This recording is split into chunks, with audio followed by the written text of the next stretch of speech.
Hello friends, स्वागत है आप सबका आपके अपने यूट्यूब चैनल स्मार्ट स्टडी 2.0 में। आज के इस वीडियो में हम क्रिया और उससे संबंधित सभी टॉपिक को पढ़ेंगे। अगर आप इस वीडियो को पूरा देख लेते हैं तो क्रिया से संबंधित कोई भी क्वेश्चन आपका गलत नहीं होगा। आप इस टॉपिक में मास्टर बन जाएंगे। इस वीडियो को देखने के बाद आप किसी भी शब्द को देख के उसकी परिभाषा बता देंगे। जैसे अकर्मक क्रिया क्या होती है, सकर्मक क्रिया क्या होती है, नाम धातु क्रिया क्या होती है, प्रेरणार्थक क्रिया क्या होती है। तो आप इसकी परिभाषा नहीं याद करेंगे, सिर्फ शब्द को देख के ही बता देंगे कि हाँ ये आपकी पूर्वकालिक क्रिया है, इसकी डिफिनेशन ये होती है, इसकी परिभाषा ये होती है। तो चलिए फ्रेंड्स, वीडियो को स्टार्ट करते हैं। तो चलिए हम पहले जान लेते हैं कि हम इस वीडियो में क्या क्या पढ़ेंगे। तो हम इस वीडियो में क्रिया पढ़ेंगे, क्रिया क्या होती है, धातु क्या होता है, क्रिया के कितने भेद होते हैं, अकर्मक क्रिया क्या होती है, सकर्मक क्रिया क्या होती है और उसके उदाहरण भी देखेंगे। प्रेरणार्थक क्रिया किसे कहते हैं, उसके उदाहरण। पूर्वकालिक क्रिया किसे कहते हैं, उसके भी उदाहरण देखेंगे। नाम धातु क्रिया किसे कहते हैं, संयुक्त क्रिया किसे कहते हैं। उसके बाद हम लोग प्रैक्टिस भी करेंगे इसी वीडियो में। और मैंने पूरे 20 क्वेश्चंस लिए हैं, यानी आपको पर्याप्त क्वेश्चंस मिलेंगे प्रैक्टिस के लिए। क्रिया, क्रिया का अर्थ होता है करना। क्रिया का अर्थ होता है करना, यानी कुछ भी करना क्या कहलाता है, क्रिया। आप पढ़ रहे हैं तो पढ़ना क्या है, क्रिया। आप खेल रहे हैं तो खेलना भी क्या है, क्रिया। आप अगर लिख रहे हैं तो वो भी क्या है, क्रिया। यानी कुछ भी करना क्या कहलाता है, क्रिया। तो क्रिया की परिभाषा क्या है जो आपसे एग्जाम में पूछी जाती है। तो क्रिया की परिभाषा है जिस शब्द से किसी कार्य का होना या करना समझा जाए या व्यक्त हो, उसे क्रिया कहते हैं। क्रिया का अर्थ करना है। तो क्रिया किसे कहते हैं, जिस शब्द से किसी भी कार्य के करना या होना समझा जाए उसे हम क्या कहते हैं, क्रिया कहते हैं। बिना धातु की कोई क्रिया नहीं हो सकती। क्रिया का मूल क्या होता है, क्रिया का मूल जो है वो धातु होता है। क्रिया का मूल क्या होता है, धातु। यानी धातु से ही क्रिया बनती है। बिना धातु के कोई क्रिया नहीं हो सकती। जैसे पढ़ना क्या है, क्रिया है। किस धातु से बना है, तो पट धातु से बना है पढ़ना, क्रिया। जाना क्या है, क्रिया है। किस धातु से बना है, गम धातु से बना है।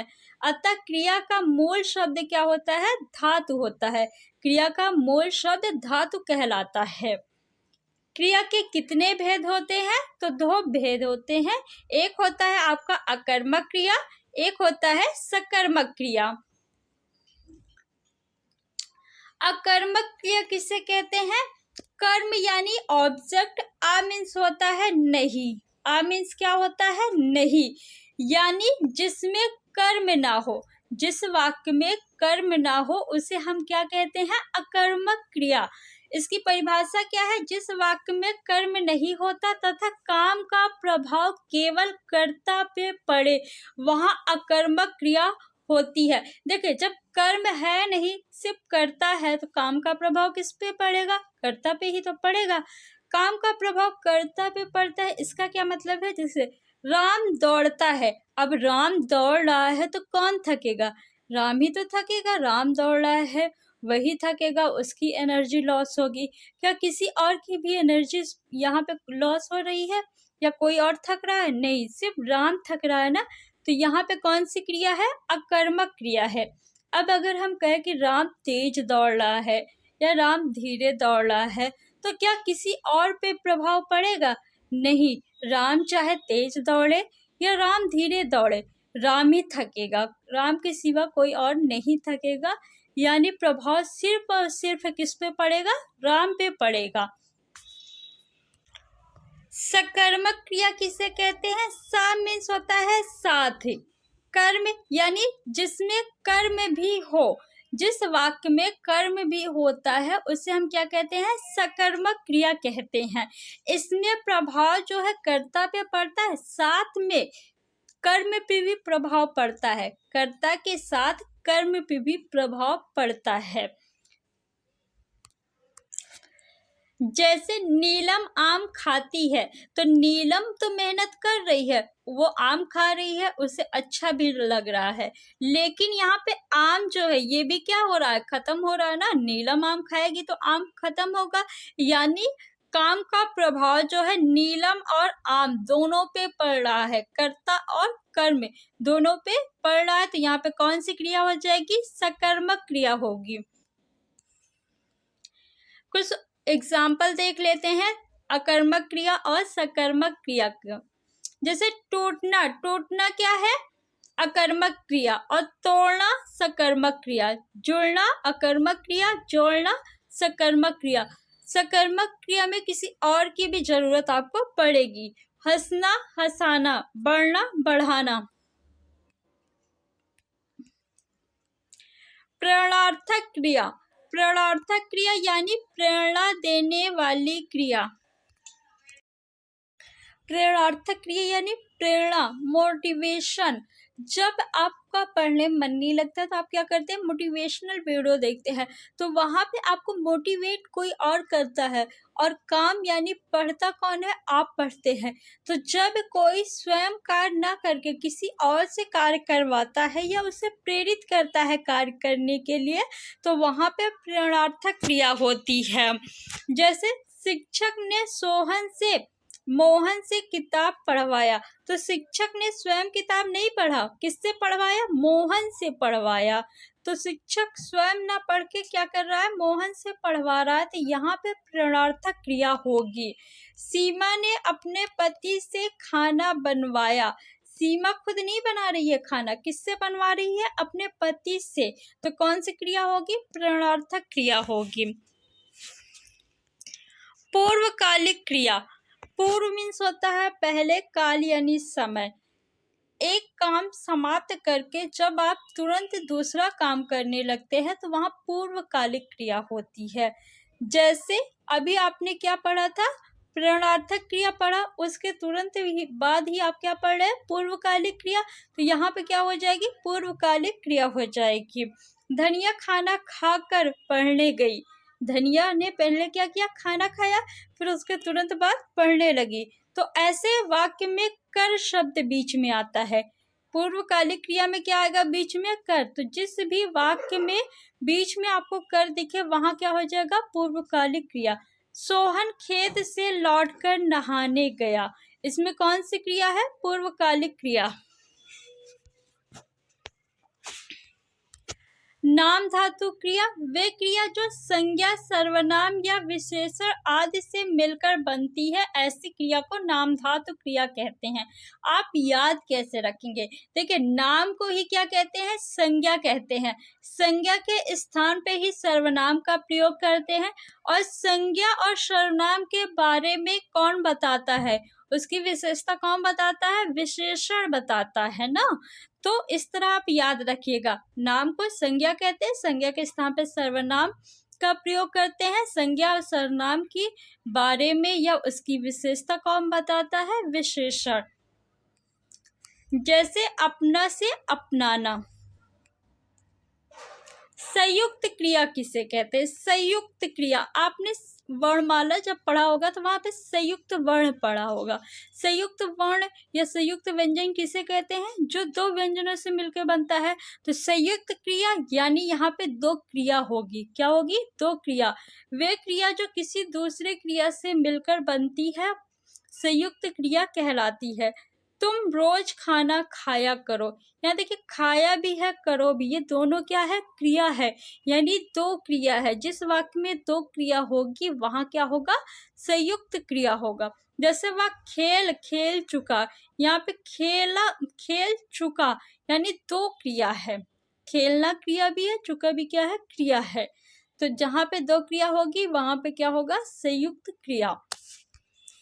तो चलिए फ्रेंड्स, अब हम क्वेश्चंस कर लेते हैं। रचना की दृष्टि से क्रिया के कितने भेद है, तो क्रिया के दो भेद होते हैं, अकर्मक क्रिया और सकर्मक क्रिया। क्रिया का मूल रूप क्या कहलाता है, क्रिया का मूल रूप धातु कहलाता है, बिना धातु के कोई क्रिया नहीं होती। निम्न क्रियाओं में से कौन सी क्रिया अनुकरणात्मक नहीं है, यानी अनुकरण नहीं कर रही है। जैसे फड़फड़ाना है तो फड़ फड़ 2 बार आया है, अनुकरण कर रही है। मिमियाना मी मी 2 बार आया है। झुटलाना, इसमें क्या झुट 2 बार आया? नहीं। हिनहिनाना, इसमें भी हिन हिन 2 बार आया है। तो ऑप्शन नंबर 3 आपका जो है वो सही हो जाएगा। झुटलाना में अनुकरणात्मक क्रिया नहीं है। निम्नलिखित वाक्यों में से कौन सा ऐसा वाक्य है जिसकी क्रियाकर्ता के लिंग के अनुसार ठीक नहीं है? राम आता है, ये तो सही है। घोड़ा दौड़ता है, ये भी सही है। हाथी सोती है, तो हाथी सोती है नहीं होगा, क्या होगा? हाथी सोता है। ऑप्शन नंबर 3 आपका सही है। लड़की जाती है, ये भी आपका ठीक है। काम का नाम बताने वाले शब्द को क्या कहते हैं? काम का नाम बताने वाले शब्द को क्या कहते हैं? क्रिया कहते हैं।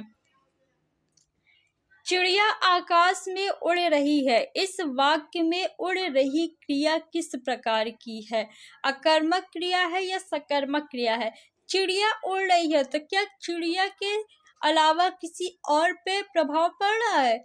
आकाश पे पड़ रहा है? नहीं, चिड़िया उड़ रही है तो चिड़िया थकेगी, उसकी एनर्जी लॉस होगी। तो कौन सी क्रिया हो गई? अकर्मक क्रिया। निम्नलिखित में से किस वाक्य में अकर्मक क्रिया है आपको बताना है। गेहूं पिस रहा है, कौन पिस रहा है? गेहूं। किस पे प्रभाव पड़ रहा है? गेहूं पे। तो गेहूं पिस रहा है, ये क्या हो गया आपका? अकर्मक क्रिया। ऑप्शन नंबर 1 आपका सही है। निम्न में प्रेरणार्थक क्रिया है चलना, जगाना, पढ़ना, बदलना। देखिए, प्रेरणार्थक क्रिया में स्वयं कार्य न करके दूसरे से कराया जाता है। तो जैसे जगाना, जगाना में क्या स्वयं उठ रहा है? नहीं, चलना तो खुद चलेगा, पढ़ेगा तो खुद, बदलना खुद बदलेगा। लेकिन जगाना यानी आप किसी और को जगाएंगे, कोई और जाग रहा है। नींद किसकी खराब हो रही है? किसी और की हो रही है। तो ऑप्शन नंबर 2 आपका सही है। दीपा ने गाय को चारा खिलाया। नाम धातु क्रिया है, द्विकर्मक क्रिया है, प्रेरणार्थक क्रिया है या किदंत है? क्या है बताइए। देखिए, दीपा क्या है? कर्ता। गाय और चारा क्या है? यहाँ पे कर्म, यानी 2 कर्म है। एक कर्म ये हो गया, दूसरा ये खिलाया आपकी क्या है? ये क्रिया है। तो 2 कर्म है तो क्या हो जाएगा? द्विकर्मक क्रिया। ऑप्शन नंबर 2 आपका सही है। फ्रेंड्स, यहाँ पे आपको कम समय में अधिक चीजें पढ़ाई जाती, तो इसलिए आप चैनल को सब्सक्राइब करके वीडियो को अपने फ्रेंड्स में शेयर करके लाइक कर दीजिए। माँ ने पिताजी से सामान मंगवाया। माँ जो है वो खुद सामान नहीं ला रही है, पिताजी से मंगवा रही हैं। कौन सी क्रिया हो जाएगी? प्रेरणार्थक क्रिया हो जाएगी। निम्नलिखित में से किस वाक्य में अकर्मक क्रिया है? मैं पुस्तक पढ़ता हूँ। क्या इसमें देखिए, पुस्तक क्या है? आपका कर्म है। तो देखिए, मैं के साथ पुस्तक पर भी प्रभाव पड़ रहा है, तो ये तो आपका सकर्मक क्रिया है। यह चीजें तुम्हारा जी ललचाती है, ये भी आपका सकर्मक क्रिया है। श्याम सोता है, क्या श्याम के अलावा किसी और पे प्रभाव पड़ रहा है? नहीं, श्याम सो रहा है ना, तो श्याम के अलावा किसी और पे प्रभाव नहीं पड़ रहा है, तो अकर्मक क्रिया हो गई। ऑप्शन नंबर 3 आपका सही है। क्रिया की व्युत्पत्ति होती है, किससे होती है? धातु से होती है, हमने पढ़ा है। पूर्वकालिक क्रिया का उदाहरण है निशा पानी पीकर दौड़ने चली गई, यानी एक काम करके उसने तुरंत दूसरा काम शुरू कर दिया। इसमें कर आया है, मैंने आपको बताया ना, जिस भी वाक्य में बीच में आपको कर दिख जाए वहां क्या होगा? पूर्वकालिक क्रिया, एक काम समाप्त करके तुरंत दूसरा काम शुरू करना। ऑप्शन नंबर ए आपका सही है। राम लक्ष्मण से पत्र लिखवाता है, इस वाक्य में क्रिया का कौन सा रूप है? राम खुद पत्र नहीं लिख रहा, किससे लिखवा रहा है? लक्ष्मण से लिखवा रहा है। तो क्या हो जाएगा? पूर्वकालिक क्रिया। प्रेरणार्थक क्रिया होगी, पूर्वकालिक क्रिया नहीं होगी। कौन सी क्रिया होगी? प्रणार्थक क्रिया। ऑप्शन नंबर सेकंड आपका सही है। उठाना क्रिया का अकर्मक रूप है। उठाना का अकर्मक रूप क्या हो जाएगा? उठना। निम्नलिखित में से एक अकर्मक क्रिया है। कौन सी अकर्मक क्रिया है? काटना, यानी आप कोई चीज काट रहे हैं तो उस पर भी प्रभाव पड़ेगा। धोना, आप कुछ चीज धो रहे हैं तो उस पर भी प्रभाव पड़ेगा।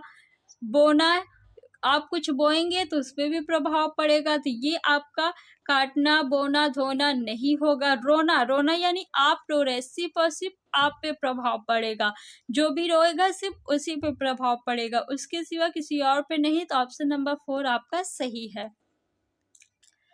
निम्न विकल्पों में से सकर्मक क्रिया का चयन कीजिए। लेटना, छूटना, पिघलना, तड़पाना। तो बताइए इसमें से सकर्मक क्रिया कौन सी है? तड़पाना, यानी किसी और को आप तड़पाएंगे। ऑप्शन नंबर 4 जो है वो सही है। मीरा जोर से हंसी। मीरा हंस रही है तो किस पे प्रभाव पड़ेगा? सिर्फ मीरा पे पड़ेगा, अकर्मक क्रिया हो जाएगी। अब पढ़कर क्या होगा? कर शब्द आ गया ना, तो क्या हो गया? पूर्वकालिक क्रिया। हथियाना में कौन सी क्रिया है? तो हथियाने में नाम धातु क्रिया है। ऑप्शन नंबर 4 आपका सही है। तो फ्रेंड्स, मैंने आपको क्रिया पढ़ा दी और उससे रिलेटेड जितने भी टॉपिक थे वो भी पढ़ा दिया और 20 क्वेश्चंस भी करा दिए। वीडियो अच्छा लगा तो वीडियो को आप लोग लाइक कर दीजिए और चैनल को सब्सक्राइब कर लीजिए। Thanks for watching.